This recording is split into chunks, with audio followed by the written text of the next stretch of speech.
hope my audio and video is clear. And let me first introduce myself for this session. Myself, Ms. Poonam. I'm working as an assistant professor in Chandigarh Group of Colleges, Mohali campus. I'm having diverse experience of teaching and industry. My specializations are into economics and management. I welcome you all in my today's session of microeconomy.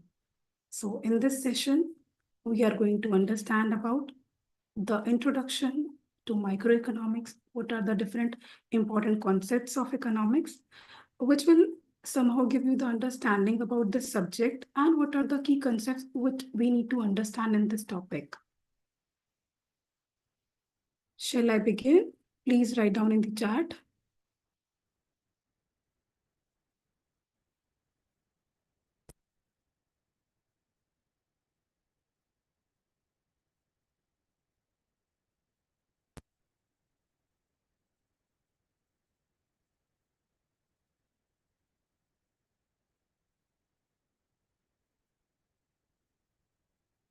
Can anyone confirm me in the chat?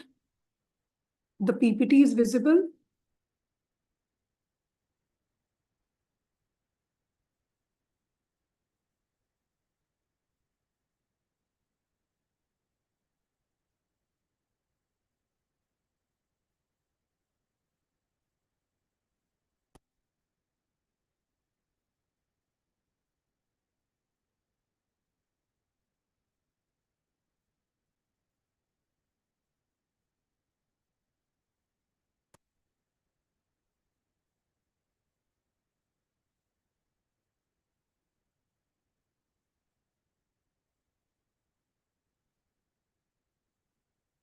Kindly please confirm me in the chat so that I can begin with the session.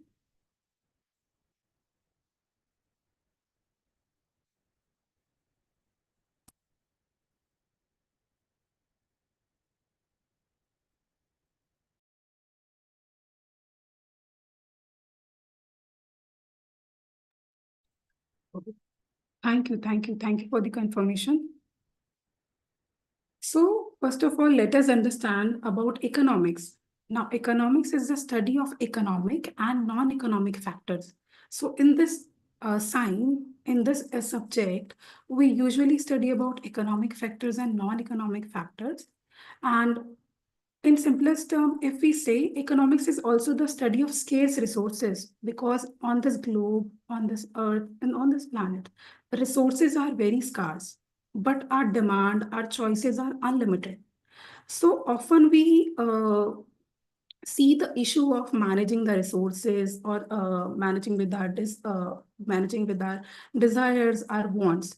So economics is a study of scarce resources so as to find their optimum utilization to satisfy unlimited human wants, right? So economics is the study of consumer behavior, producer behavior, and society behavior at large, so as to find maximum satisfaction, maximum profits, and maximum society welfare. Moving further, to understand in depth the meaning of economics. Economics is a study of how individuals and societies choose to use the scarce resources that nature and previous generations have provided. The key word here in this definition is choose. For example, if you are having 100 rupees or 100 rupiah with you, so what all things you are going to purchase with that 100 rupiah with you, right? So economics is a behavioral or social science. In large measure, it is the study of how people make choices. The choices that people make when added up translate into societal choices. For example, all the consumers in the society, they always wanted to optimize the utilization of their resources which they have. Every consumer wants to achieve maximum utility satisfaction or maximum level of consumer equilibrium, right? So economics is the study of all those activities of human beings, whether it is related with the consumption, production, distribution, exchange, any other form of economic activity, which are concerned with the satisfaction of unlimited wants by using the limited resources which we are having. Now, this domain, economics, is divided into two important subdomains that are microeconomics and macroeconomics, right? As our topic is majorly concerned with the microeconomy, so we'll discuss microeconomics at large in this particular session. But similarly, we'll also touch about the economic and the other domain that is macroeconomics. So, so micro and macroeconomics, let us understand. Micro means small, right? And macro means large. As per the Greek word, so micro means the millionth part. The term micro has been taken from the Greek word mikros, which means small. So under microeconomics, we study the individual units like consumer, a firm, and an industry, price determination of a particular commodity, right? For example, as an individual, as a single individual or a student, if you are having a particular resource, so how you are going to utilize that? That is the study of microeconomics, right? I hope the meaning is clear. Now, so microeconomics studies the economic behavior of economic units, individual economic units, and individual economic variables. The study of economic behavior of the household, firm, and industry form the subject matter of microeconomics, right? Now let us understand about the objective of microeconomics. What is the main objectives? So the main objective of microeconomics is to study the principles, policies, and problems which are related to the optimum allocation of resources. If you are having money, right? So it will be definitely in a limited quantity or limited amount. So how you are going to utilize that money amount to manage your consumption need, your any other form of need, your any food need, education expenditure, and any other form of needs. So you need to manage that money in the form of optimum allocation of your needs, right? So from the theoretical point of view, it tells us the functioning of a free enterprise economy. It also explains how through the market mechanism, goods and services are produced in the economy and are distributed. So in this also chart, it's mentioned that microeconomics is concerned with economic activities like consumption, production, distribution of individual economic units as a consumer, as a resource owners or business firm. It also explains how these individuals, consumers, household as resource owners or producers play their part in the working of the whole economic system. It revolves around the interaction of consumers and producers in the market. I hope till now you are able to understand the meaning and the basic concept of microeconomics. Kindly confirm, or if I'm moving like too slow or fast, you can also write in the chat. And now let us proceed with the microeconomics deals with determination of product prices, with the allocation of resources among various firms and industries. It deals with the action and interaction of individual market, product, and factor markets, determination of factor prices and their quantities in the individual markets. I hope till now it's clear.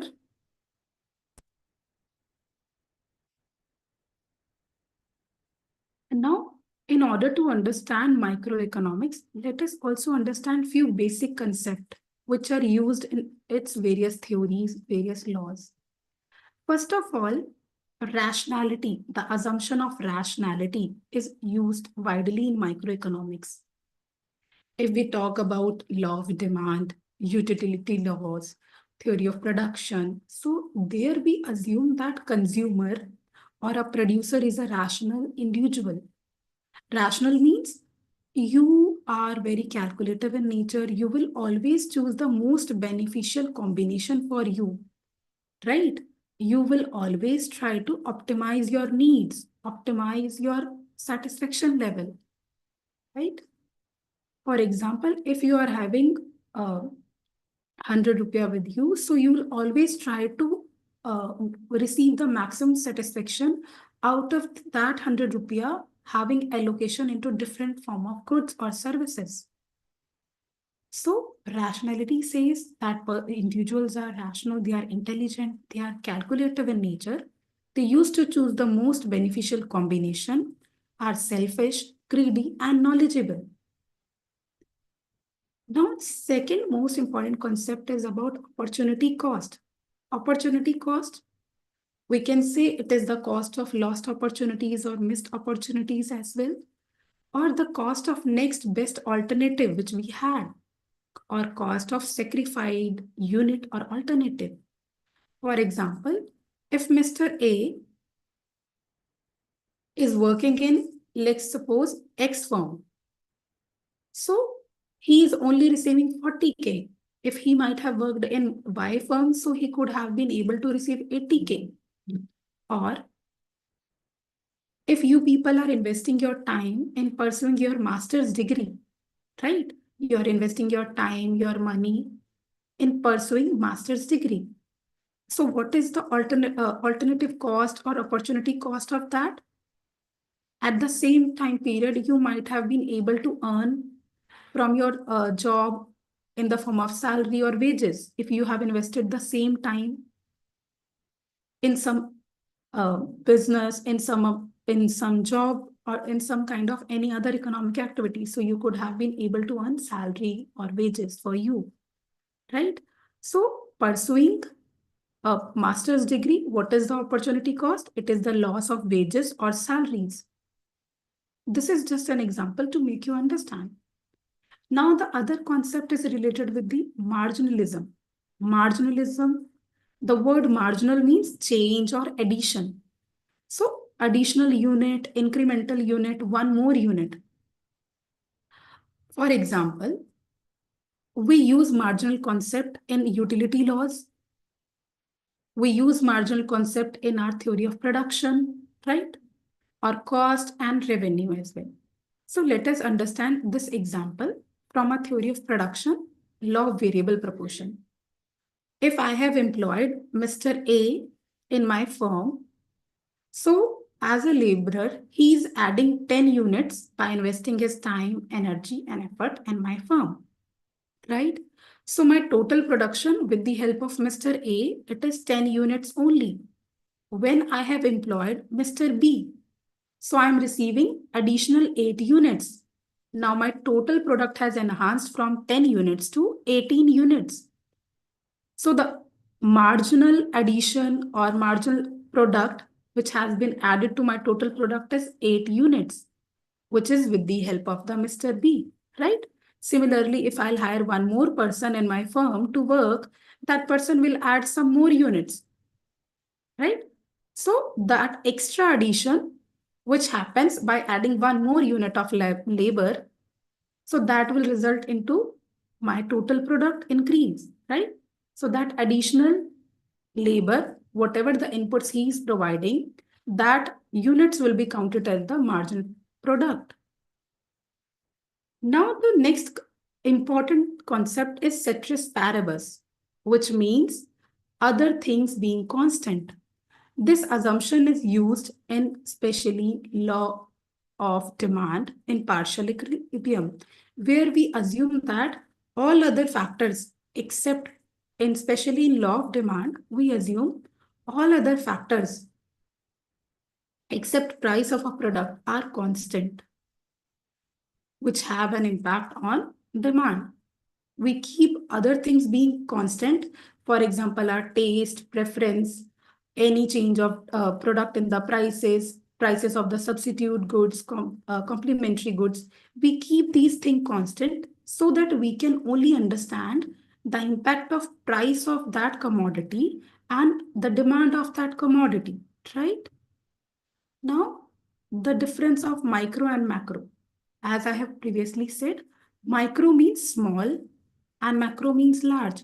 So microeconomics is a branch of economics which deals with the individual units of an economy, whereas macroeconomics deals with the aggregates of the economy like national income, your aggregate consumption, these all important concepts.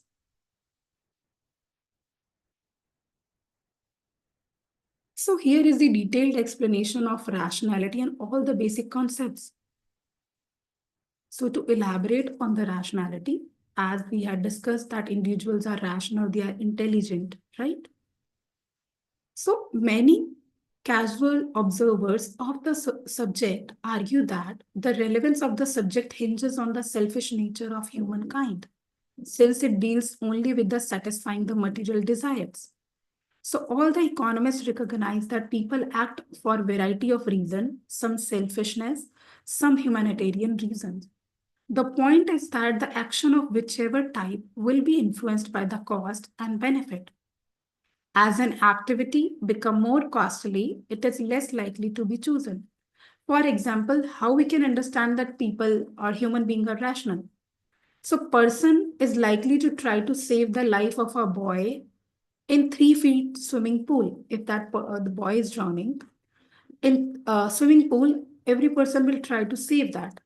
But imagine if that boy is falling in Niagara Fall or any other ocean or somewhere else. So as a rational individual, person will always calculate the risk of saving that boy, right? Because he'll understand that if I'll approach in a Niagara Fall or that person is drowning in that vast ocean or some other river body, which is very deep, which could also brought some risk to his own life. So people will never be that approachable to save that boy who is falling in a Niagara Fall. But people will likely to try to save the person who is falling in a swimming pool, right? So this is just an example. Now, the opportunity cost, as I had discussed, that it is defined as an expression of cost in terms of foregone alternatives, which you have lost. So human wants are many, while means satisfying them are scarce or limited. If you choose one opportunity, the other opportunity's cost or the benefit is definitely got lost. Here is the example of guns or butter. For example, a nation is always having choice, what to produce, how to produce and all.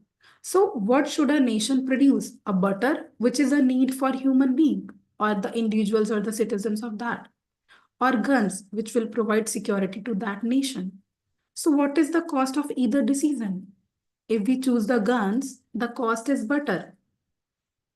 For example, if we are going to spend more on our security and defense, so definitely we left with less share for managing the needs of the individuals, consumption needs of the individual. But if we choose butter, so we need to give up the cost of guns. We need to give up the cost of our security or defense. So nation always deals with the questions faced by opportunity cost. It is likely a matter of choices. Resources are limited, thus we cannot meet every need or want, right? Now moving further to the marginalism concept, the process of analyzing the additional or incremental cost benefits arising from a choice or decision. As we have talked about, Mr. A and B, their marginal addition in the firm's total product.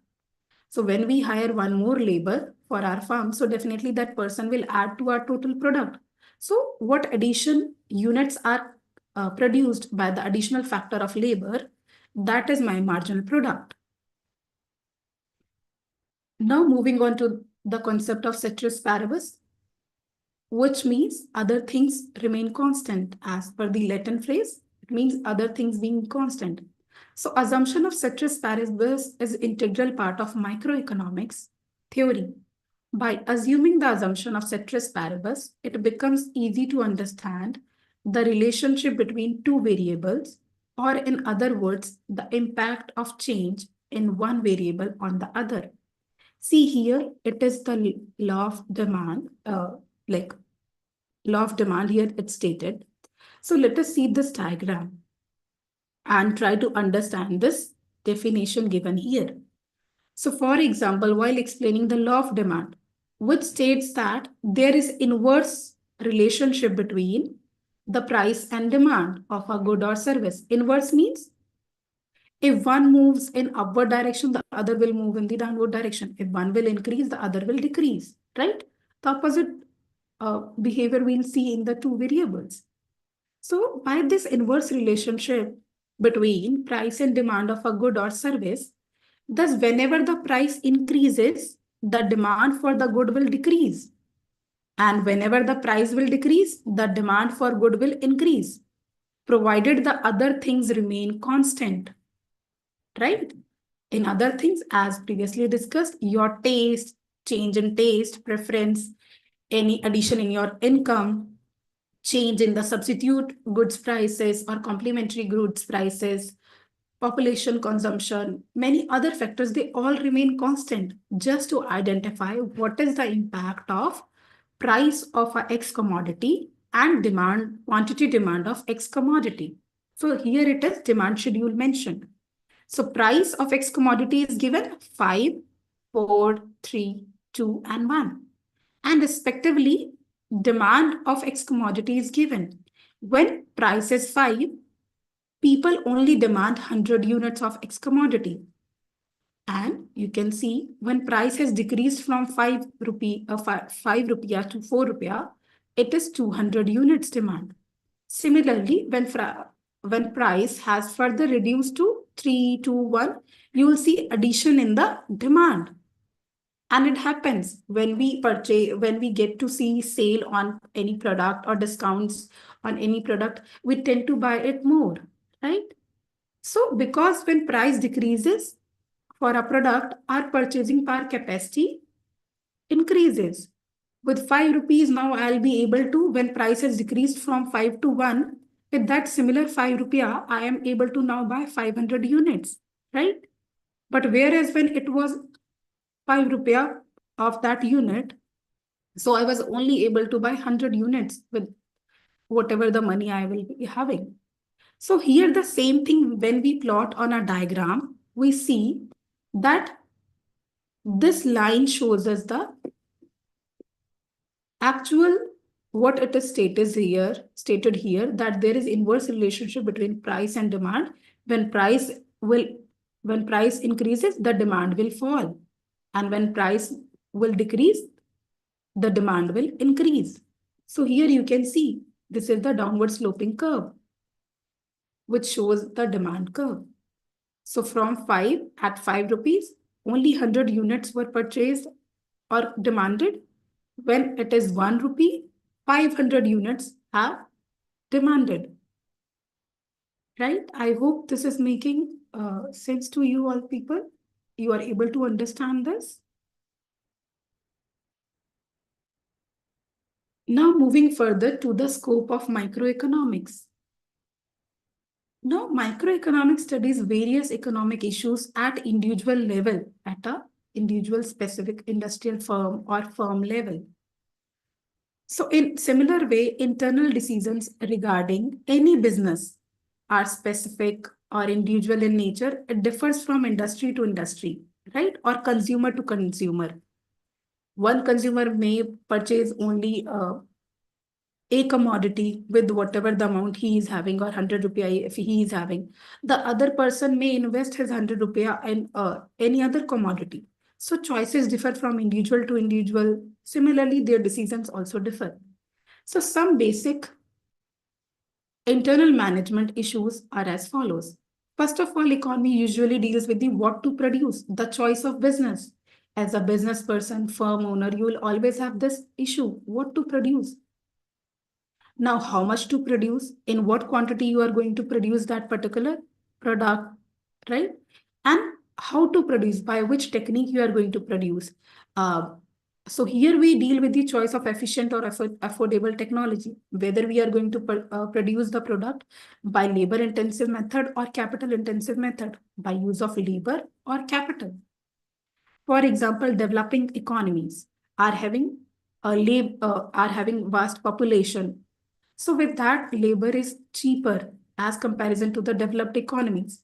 So their labor is easily available in abundant manner. So people usually go with the labor intensive technique to produce a product.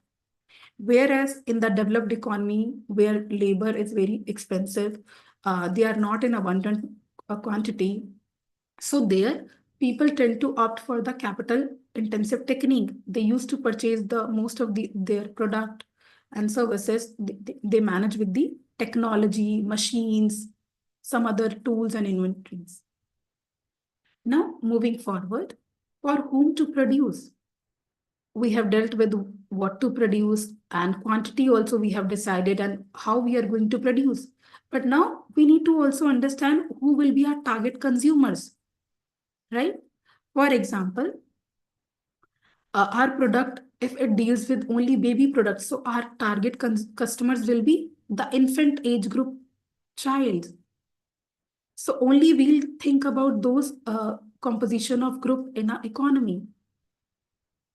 Now, how to price the product? Now, determining the price of a product, like what would be the affordable range for the larger share of the customers of the market, or at what particular price this product usually sell.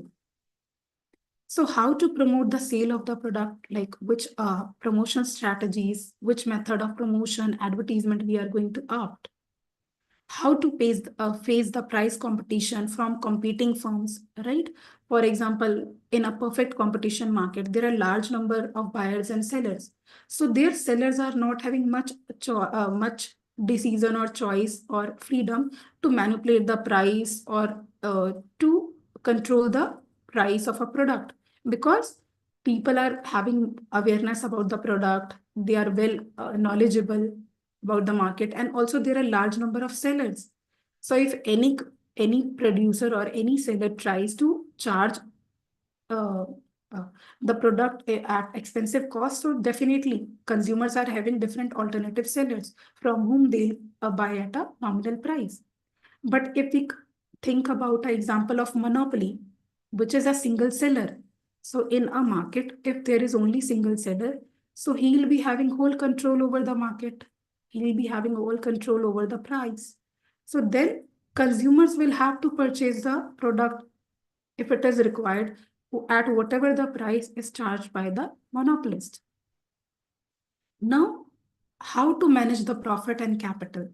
So it also differs from individual firms to another different firms, right? From one firm to another. One firm may opt for managing all the profit and capital as a reinvestment for their business.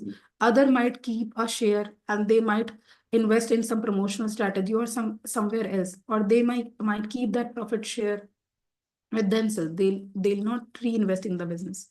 So it all depends from one individual firm to another, right? I hope till now these points are clear. Yes. Now, moving beyond, in the scope of microeconomics, we also study the theory of consumer demand. The law of demand is also part of this. So the theory of consumer demand, we all people are consumers, right? So microeconomics also analyze our behavior as a consumer, right? So it helps in analyzing or answering the questions such as which product is preferred by the consumers most, and how much is consumer is buying that product, and from where the consumer is buying that product, at what price is consumer is ready to buy the product, how does the consumer reacts to the price change, right?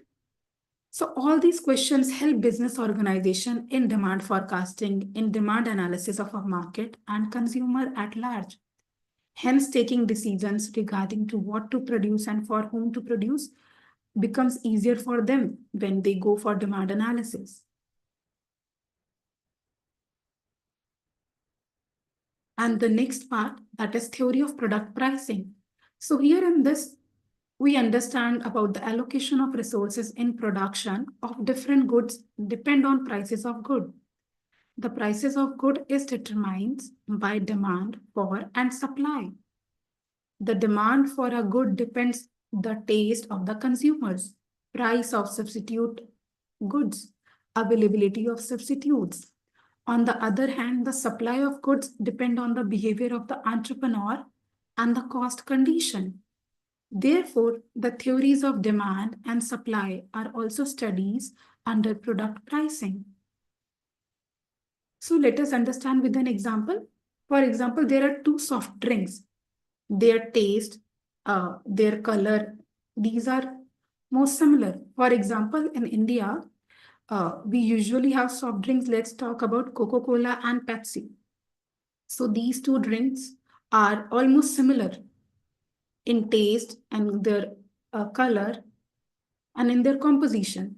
Now, if we talk about Coca-Cola firm uh, rises the fare of their 1 liter cold drink or soft drink bottle price from 50 to 60 rupees. And whereas PepsiCo has kept its price of 1 liter packaging of that soft drink at 50 rupees only. So when consumer sees that these two products are perfect substitutes of each other, we can use one product at the another's place. So definitely consumers will try to go for the cheaper alternative because it's similar in the taste and many other things. So the persons who were earlier purchasing the Coca-Cola, when its price has increased from 50 to 60, they'll move towards the Pepsi because it is selling at the same original price. And their consumer will also feel about the satisfaction level and saving of 10 additional rupees. So in this manner, by analyzing demand of a consumer, the prices also play a very important role. You will observe in the market, the two perfect substitutes goods usually sell at a similar price. So that demand for both the products could be attracted. Now, the factor pricing. There are four important factors of production: land, labor, capital, and entrepreneur. Now, these all factors are having also pricing. For example, land receives the rent, labor receives the wages, capital receives the interest on it, and entrepreneur or the organization receives the profits. So determination of prices of factor of production is also studied under microeconomics, which is termed as the theory of distribution or factor pricing. So these all factors of production, the important factor of productions, are studied and what manner they are going to be priced, how much rent is going to be allotted to the land, labor, how much like prices or the salaries or wages would be provided to the labor, depends upon their demand for labor and supply for labor in a labor market. Similarly, capital generates the interest. So the loan which you have taken from a bank, whether it's personal loan or some other form of loan. So on that, different rates of interest would be charged. And similarly, profit. If your organization is running in a very successful manner and your product is getting a good amount of demand, your market share is large and consumers are loyal, so you'll definitely get the profit. So these all are determined in different forms of market, and these are part of our microeconomics. Now, also we study about theory of economic welfare. The theory of economic welfare is an important component of microeconomics. The theory of economic welfare studies about the economic efficiency. It refers to the allocation of resources so as to maximize people's welfare. The efficiency in production, distribution, consumption are needed for overall economic efficiency, right? For example, in theory of production, how a producer sees his economic welfare. He'll first of all see what quantity he needs to produce and by which method he is going to produce. So he'll opt for a particular technique of production. And he'll also hire the labor at a particular amount where his total product has been maximized. So let's suppose in a firm, till 5 units of labor, by employing first, second, third, fourth, and fifth units of labor, a firm is able to produce 100 units of product, right? And if they try to move further and add more laborers, let's suppose sixth, seventh, eighth, so their product is not rising, total product is not rising, or it is not showing much growth. So it won't be a rational decision to hire more laborers if your total product is not increasing or it is diminishing. Because when there are more people working on a limited space, or unlimited project. So definitely there is more chances of inefficiency or demotivation coming into the laborers. Now the theory of cost. This theory evaluates the various type of cost like average cost, total cost, marginal cost involved in a relation to production and how these cost changes with the level of output. For example, when you employ, uh, when you produce the product and with a one particular labor, when your total product increases, let's suppose one labor cost you 100 rupees a day. And if that person is producing first unit on a first day, so your total cost would be 100. If that person produces 2 units, so your total cost, the cost for that labor would be divided into 50. So like as per the total product which is produced by the labor, the cost will be divided in that factor. So the concept of cost help in taking decision regarding optimal level of output, minimizing cost level of output, profit maximizing output given the price of the product. Now, on toward the topic that is theory of revenue. Microeconomics is also concerned with the revenue aspect, such as total revenue, average revenue, and marginal revenue. How they change when a quantity of a product is sold. Also, it is helpful to determine the profits and losses of a firm. Revenue concepts are having relationship with the price elasticity of demand, which is useful in analyzing the demand and revenue relation in specific market. Revenue is the total receipts which you earn by the sale of your product or output, right? So let's suppose if my product is 1 unit of my product is sold at 5 rupees, and if I have sold 10 units, so what will be my total revenue? You can write down in chat. If one product unit sells at 5 rupees, if I have sold 10 units, so it will generate total revenue of 50 rupees, right? So how we calculate this? Total revenue is equal to price multiplied by quantity. Price is 5 rupees and total quantity which I have sold, it's equivalent to 10. So 5 multiplied by 10 is my total revenue. And how we calculate the profit? Total revenue minus total cost. For example, in producing 10 units quantity of a product, I have invested my 40 rupees. Whereas by selling those 10 units, I am able to generate the revenue 50 rupees. So 50 is the price which I am receiving after the sale. And 40 rupees I have invested for the production. So the difference between the two is rupees 10. That would be my profit.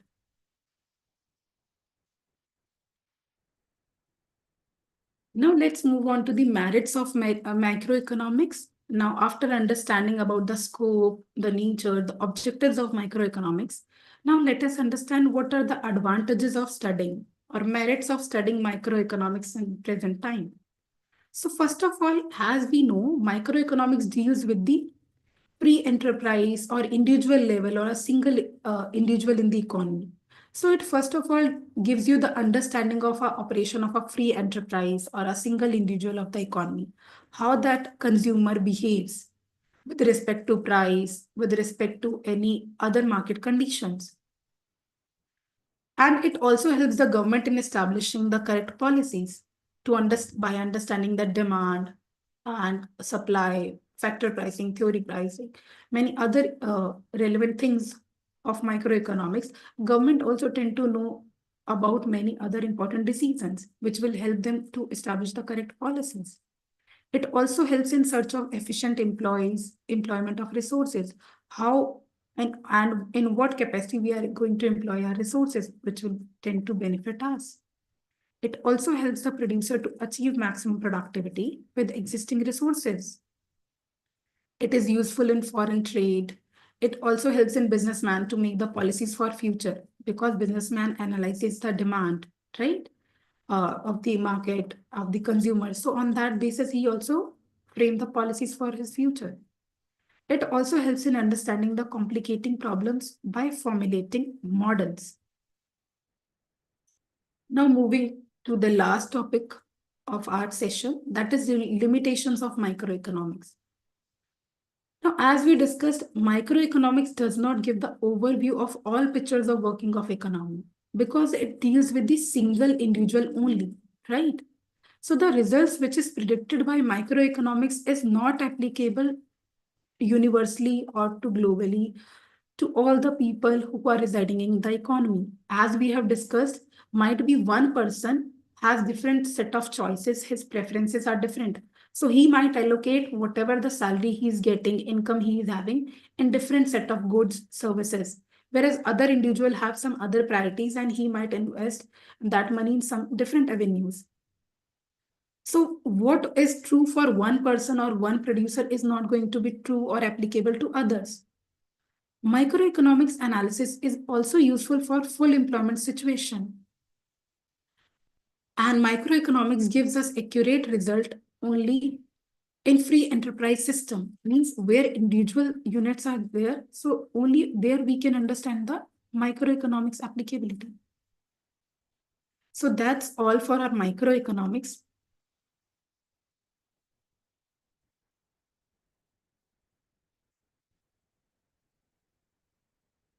And also to differentiate from micro and macroeconomics, to a few minutes I'll also spend on macroeconomics. So macroeconomics, as we had discussed, is meaning large. So macroeconomics is the study of economy as a whole, and it deals with the economy as a whole. And so what is the difference between micro and macro? Micro is only restricted to individuals, whereas macroeconomics deals with the economy at large. Let's move to understand the differences. Here is the differences between micro and macro. So meaning, I hope with our previous discussion, the meaning is clear to you all. As it deals with microeconomics deals with only individual economic variables, and whereas macroeconomics deals with aggregate economic variables like national income, whole economy, total demand, aggregate supply, consumption function. These all things are concept or the subject matter of macroeconomics. Whereas microeconomics only deal with the consumer, the individual consumer. And business application. Microeconomics is only applied to internal issues or operational issues, whereas macroeconomics deals with environmental and external issues as well. Scope, as microeconomics only covers demand, supply, products, factor pricing, production, consumption, economic welfare to individual level, whereas macroeconomics covers issues like national, income, general price, distribution, employment. What is the importance? Because microeconomics is helpful in determining the prices of a product, factor prices, land, labor, capital.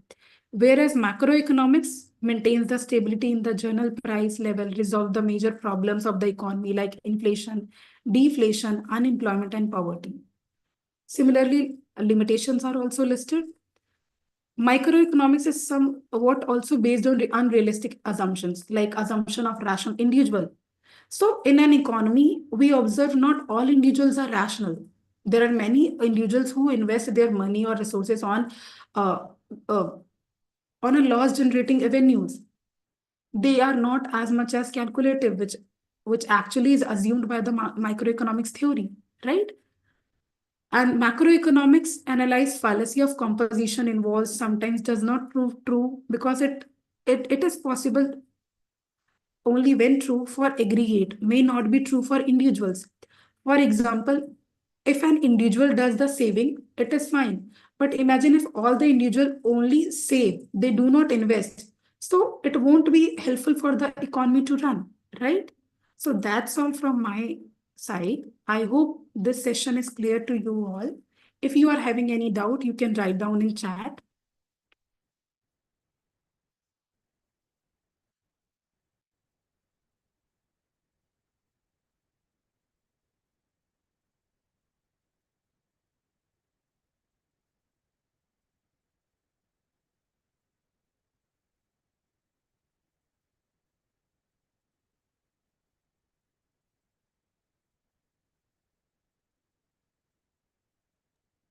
Is this enough, Shah? Is for the presentation? Yeah. For our participant, if you have any question for the speaker, please type into the chat or you can raise your hand. We will wait until 3 minutes. Yeah, just a moment. Thank you.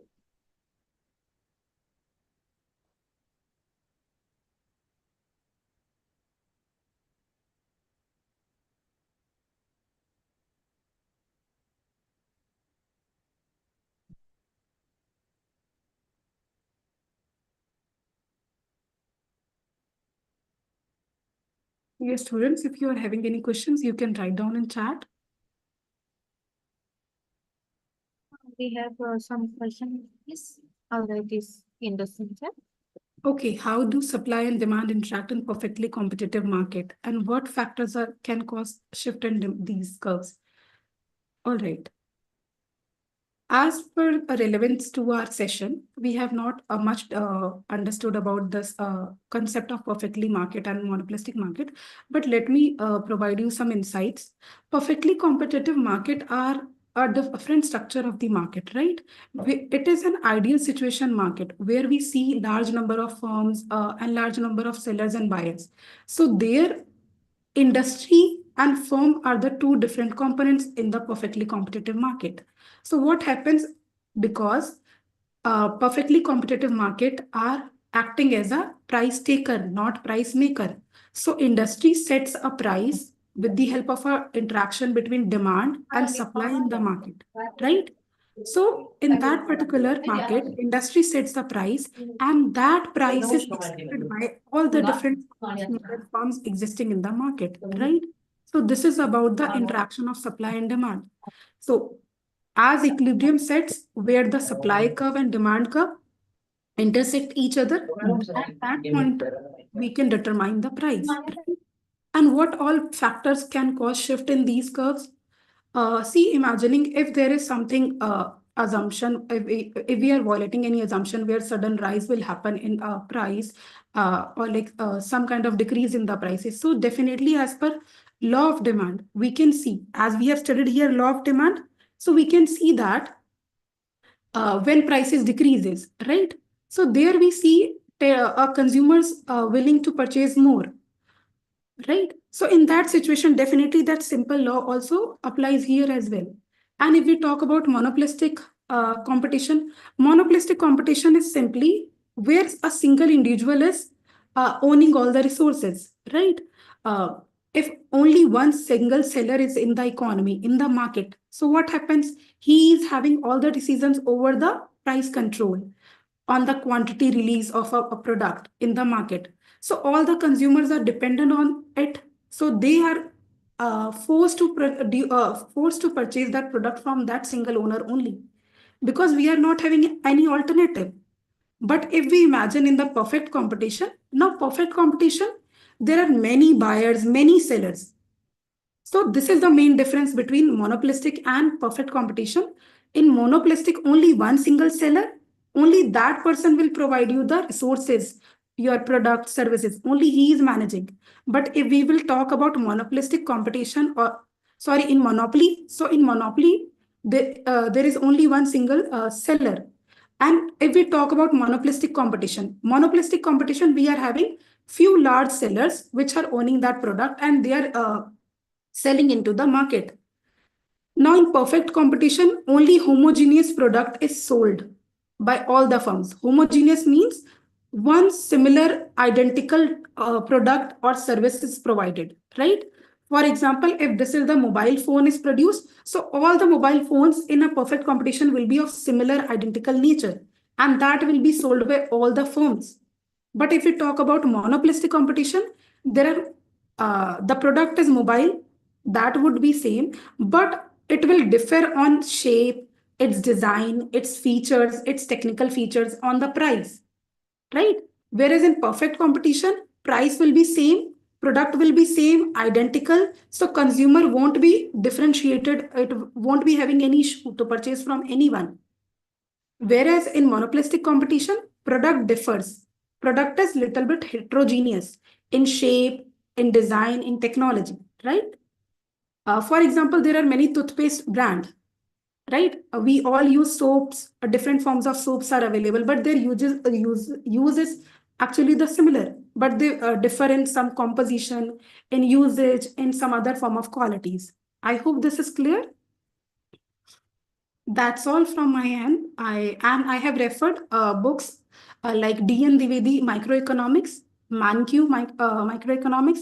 You can also refer H.L. Ahuja Microeconomics. So for these all topics, you can refer. And if you are having any further doubts, I'll also drop my email ID. You can also mail to me. So, Miss, I'm dropping my email ID here. You can share with them.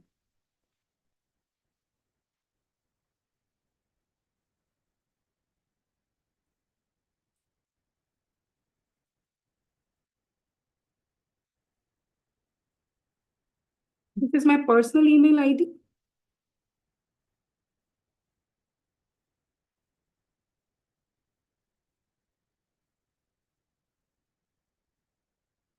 That's all, students. So thank you so much, Miss, and all the dear participants. It was great interaction with you all. And have a nice day. Yeah. Take care. Thank you. Yeah, thank you so much for your answer. And before I use this one, from our participant, please open your camera. I will take a picture on the computer screen for documentation. Okay, 1, 2, 3. Okay, another one. Thank you for your participation. Finally, we come to the end of this lecture today. We would like to thank you for Miss Poonam for the wonderful information and sharing your knowledge. We hope this information will be beneficial for our participants. At least we hope to have collaboration in the future with Chandigarh Group of Colleges University. The visiting lecture for today. And we hope to see you soon. Thank you and have a nice day. Thank you so much. Please and goodbye.